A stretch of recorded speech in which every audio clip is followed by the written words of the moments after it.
ఏలూరు జిల్లా పోలవరం జలవనరుల శాఖ మంత్రి నిమ్మల రామానాయుడు పోలవరం ప్రాజెక్టును సందర్శించి డయాఫ్రమ్ వాల్ పనులు, ట్రెంచ్ కట్టర్ పనితీరును పరిశీలించారు. ఇరిగేషన్ అధికారులతో చర్చించి పనుల పురోగతిపై వివరాలను అడిగి తెలుసుకున్నారు.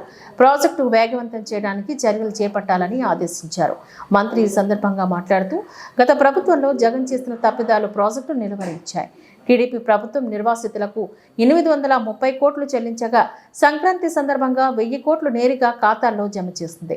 డిసెంబర్ 2025 నాటికి డయాఫ్రమ్ వాల్ పనులు, 2027 నాటికి ప్రాజెక్టు పూర్తి చేస్తాం. రాష్ట్రాన్ని కరువు రహితంగా మార్చడమే చంద్రబాబు లక్ష్యం. దిశగా పనులు వేగవంతం చేస్తున్నారని చెప్పారు.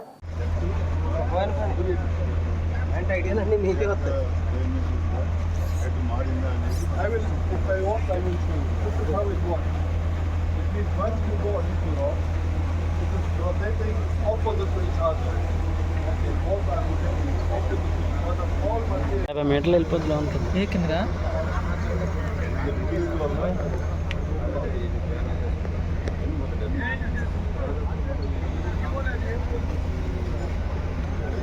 బాడీలో వేసి బయట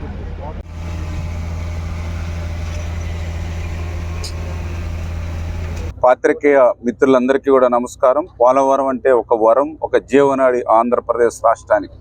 ఆ రోజు మనం 72% 19కి పూర్తి చేస్తే, మరి తర్వాత వచ్చినటువంటి ప్రభుత్వం మరి ఈ యొక్క పోలవరాన్ని పూర్తి చేయకపోవడం పోగా, మరి ఈ పోలవరం ప్రాజెక్టుని ఏ మాదిరిగా విధ్వంసానికి గురి చేసిందో మొన్ననే చంద్రబాబు నాయుడు గారు మన ముఖ్యమంత్రిగా ప్రమాణ స్వీకారం చేసిన తర్వాత ఈ ప్రాజెక్టు సందర్శనకు వచ్చినప్పుడు మేము కూడా కళ్ళారా చూసినటువంటి పరిస్థితి.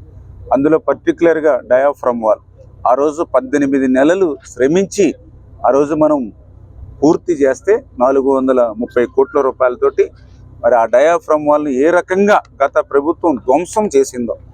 ఎందుకంటే ఈ మాట నేను కాదు చెప్తా, సాక్షాత్తు ఐఐటి హైదరాబాద్ నిపుణులు చెప్పారు.